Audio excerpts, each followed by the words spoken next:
पहले 2 बार में मेरा प्री नहीं हुआ था, तो मतलब मुझे भी लगता था कि कहाँ लैग कर रहा हूँ, इतना पढ़ने के बाद भी जैसे नॉलेज गेन कर रहे हो, बट उतने मार्क्स नहीं आ पा रहे जितने लोग ले आते हैं। लोग 120 130 प्लस भी ले आते हैं जी। तो फिर मैंने थोड़ा वीडियोस देखी और फ़र्क पता चला कि मतलब ये लॉजिकल गेसिंग और ये जो ट्रिक्स लगती हैं ये कैसे लगानी होती हैं। सीसेट के लिए बहुत सारे बच्चों को चैलेंज भी रहता है, क्या रणनीति रही है सीसेट के लिए आपकी?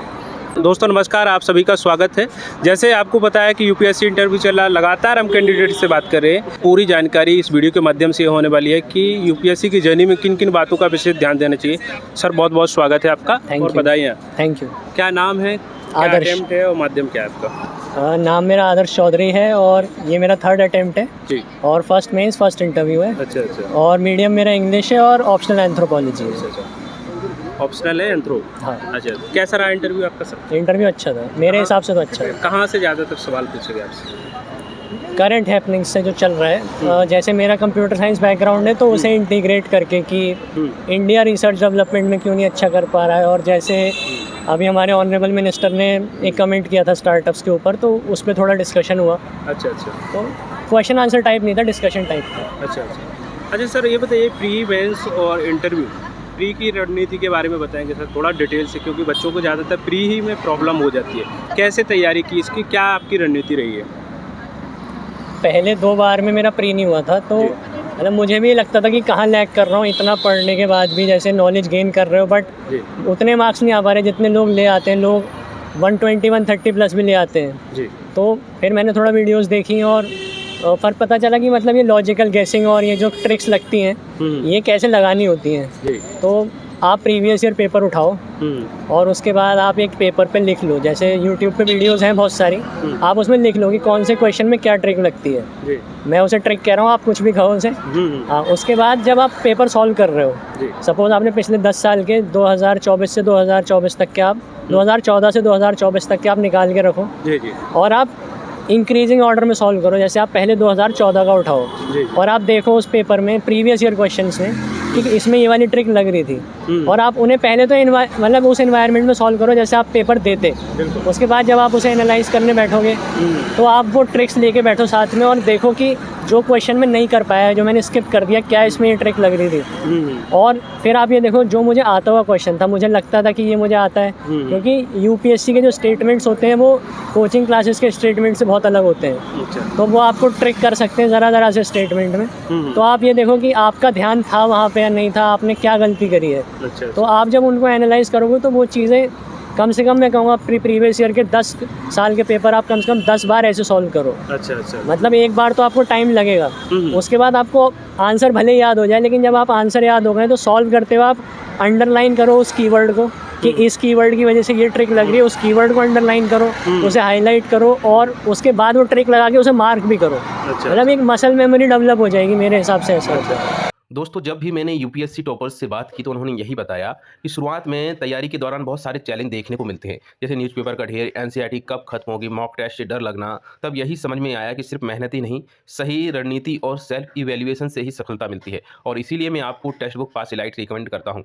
आपकी तैयारी में 4 चांद लगाने का काम करने वाला है।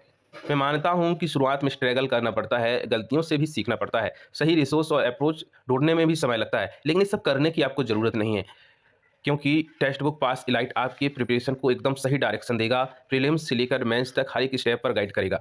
पास elite UPSC features 300 plus test आपको मिलने वाले हैं। प्रीलिम्स के हर एक सब्जेक्ट के थ्रू प्रैक्टिस होगी। 170 प्लस पीवाईक्यू रहेंगे। मेंस के जो 2011 से 2024 के असली सवाल जो आपको ट्रेंड समझाते हैं, डेली करंट अफेयर्स होगा।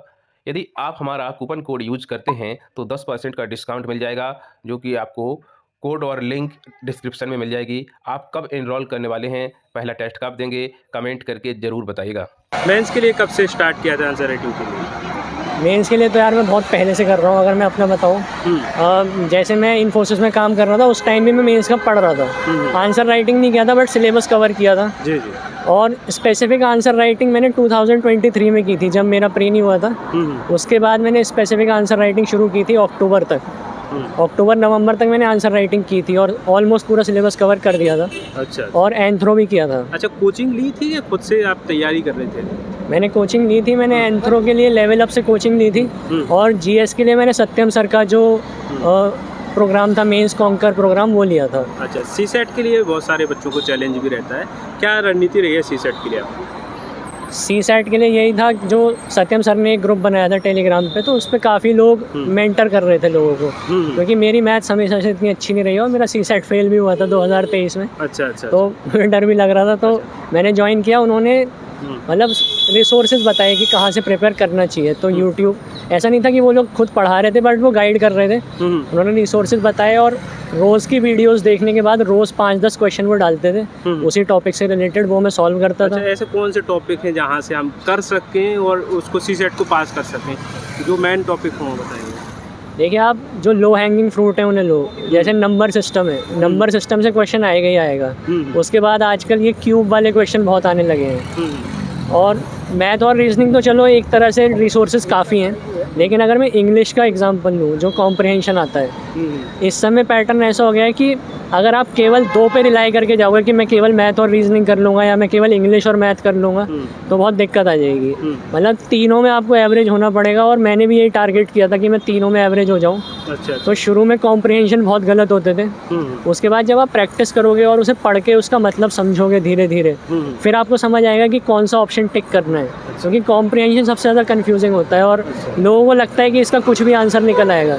लेकिन जब आप उसे पढ़ोगे और जब उसे समझ आएगा आपको धीरे धीरे, फिर लगेगा कि हाँ लॉजिकल है। अच्छा, एनसीईआरटी का क्या रोल रहता है, और एनसीईआरटी पढ़ें या छोड़ें? बच्चों का ये भी सवाल रहता है, छोड़ देना चाहिए, पढ़ने से क्या है? सबका अपना अपना होता है। मैंने नहीं पढ़ी थी, नहीं पढ़ी आप? मैंने पॉलिटी भी नहीं पढ़ी, मैंने हिस्ट्री भी नहीं पढ़ी, मैंने कोई नहीं पढ़ी, क्योंकि हिस्ट्री के मैंने जो ऑलमोस्ट डिजिटल नोट्स थे वो ग्रुप्स पे आते रहते हैं, तो मैंने उन्हीं को कम से कम 10 बार पढ़ दिया था। तो मतलब एक आइडिया तो था, जैसे आप कोई मैराथन वीडियो देख लो, एक टाइमलाइन का आइडिया ले लो, उसके बाद जो ऑब्वियसली पेपर में क्वेश्चन आएंगे वो फैक्चुअली आएंगे, तो उसके लिए मैंने डिजिटल नोट्स पढ़े थे, और उसके बाद थोड़ा बहुत जो वैल्यू एडिशन मिलता रहे वो आप उसी नोट्स में ऐड करते रहो। अच्छा अच्छा। करंट अफेयर्स को क्या तरीका था पढ़ने का? मैगजीन, न्यूज़पेपर या कई कोचिंग संस्थान से जुड़े हुए थे इसके लिए भी? करंट अफेयर्स में विजन की मैगज़ीन पढ़ता था, लेकिन उसमें मेरा ये थोड़ी स्ट्रैटेजी थी, मे बी और लोग भी ऐसे करते होंगे, कि पहली रीडिंग में मैं उसे इंपॉर्टेंट चीज़ें हाईलाइट करता था, कि प्री और मेंस की जो इंपॉर्टेंट चीज़ें हैं वो मैं एक कलर से हाईलाइट करता था। सपोज येलो से मैंने हाईलाइट कर दिया, फिर जब मैं सेकंड रीडिंग में जाऊंगा तो मैं केवल उसमें प्री स्पेसिफिक हाईलाइट कर लूँगा, पढ़ूंगा मैं येलो वाला पार्ट और प्री स्पेसिफिक को मैं रेड से हाईलाइट कर दूँगा। और फिर जब मैं उसकी थर्ड रीडिंग करूँगा तो मैं मेंस वाला छोड़ देता था, क्योंकि मुझे पता था प्री के बाद मेंस दोबारा करना ही है, तो मैं केवल रेड वाला पार्ट पढ़ के और उसका 1 वर्ड 2 वर्ड करके नोट्स बनाता था। तो पूरी 100-125 पेज की मैगज़ीन मेरी 8-10 पेज में कवर हो जाती थी। बहुत अच्छा तरीका था आपका। और ये बताना चाहें कि जो न्यूज़पेपर से कोई लिखते थे आप कि न्यूज़पेपर से कुछ पढ़ते थे तो लिखते थे? न्यूज़पेपर मैंने नहीं पढ़ा, बस इंटरव्यू के लिए पढ़े हैं 3-3, बट वैसे प्री और मेंस के लिए नहीं पढ़ा। अच्छा, ऐसे के लिए, एथिक्स के लिए क्या कहना चाहेंगे, कैसे तैयार किया आपने? ऐसे के लिए मैं यही बोलूँगा, जैसे मैं भी ये गलती करता था पहले, कि मैं ऐसे के टॉपिक को उठा के और सिलेबस वाइज सोचता था कि हिस्ट्री बताओ इसकी, फिर पॉलिटी बताओ, और फिर इसका ज्योग्राफी बताओ, फिर इसकी सोसाइटी बताओ। बट उसके बाद मुझे समझ आया कि ये सब आप एग्जाम्पल जनरेट करने के लिए यूज़ करो, कि हिस्ट्री से क्या एग्जाम्पल है, पॉलिटी से क्या एग्जाम्पल है। जैसे सपोज इस साल ऐसे आया था, nearly all man can stand adversity but give him power, ऐसे कुछ करके ऐसे था। तो आप इसे ऐसे मतलब एनालाइज मत करो कि हिस्ट्री में उसे पावर मिली थी उसने ख़राब कर दिया, फिर पॉलिटिक्स में उसे पावर मिली उसने ख़राब कर दिया, ऐसे मत करो। मतलब आप ऐसे यूज़ करो कि what is power, what is its effect, और कि why all man can stand adversity but only some can stand power. तो इस तरह से आप उसे लॉजिकली एनालाइज करो, क्वेश्चन जनरेट करो। कम से कम आपके वो 10 पॉइंट होने चाहिए, ताकि आप सब पे पैराग्राफ लिख पाओ और 10 पेज आप भर पाओ। अच्छा। और उसके बाद आप उसमें एग्जाम्पल इंसर्ट करो, तो 10 एग्जाम्पल आ जाएंगे, तो 10 आपके लॉजिकल वो हो गए आपके आर्ग्यूमेंट्स, और 10 एग्जाम्पल हो गए, 20 पैराग्राफ आपके फुल हो जाएंगे। अच्छा सर, एजुकेशनल बैकग्राउंड और कहाँ से बिलोंग करते हैं, इसके बारे में थोड़ा बताइए। एजुकेशनल बैकग्राउंड मेरा स्कूल में साइंस था, और फिर मैंने कंप्यूटर साइंस से ग्रेजुएशन किया था, और मैं वैसे मुरादाबाद से हूँ, बिलारी से, मुरादाबाद के पास। अंतिम मैसेज क्या देना चाहेंगे, जो अभी नज़दीक एग्ज़ाम आ गया है प्री, क्या करना चाहिए बच्चों को, क्या क्या सावधानियाँ इस समय पे देना चाहिए? सबसे बड़ी सावधानी है कि डरना नहीं है, जो टेस्ट सीरीज़ है या कुछ भी आप लगा रहे हो उसमें आपके मार्क्स भले ही कम आ रहे हैं क्योंकि बहुत वेग क्वेश्चंस भी होते हैं, लेकिन आप उस चीज़ पे ध्यान रखो कि अगर उसमें कोई टॉपिक आपका पढ़ा हुआ है और आप वो गलत कर रहे हो तो मतलब कहीं ना कहीं कमी रह रही है, तो आप उन टॉपिक्स को रिवाइज़ करो। और दूसरा है कि आप प्रीवियस ईयर क्वेश्चन को बिल्कुल मत छोड़ो।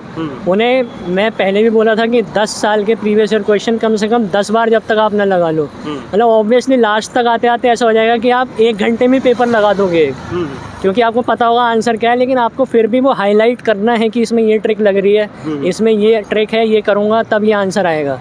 आप 1 घंटे में लगा लोगे लेकिन 10 साल के पेपर कम से कम 10 बार कर लो। अच्छा, तो ये मैसेज रहेगा इसमें। ठीक है sir, all the best. Thank you.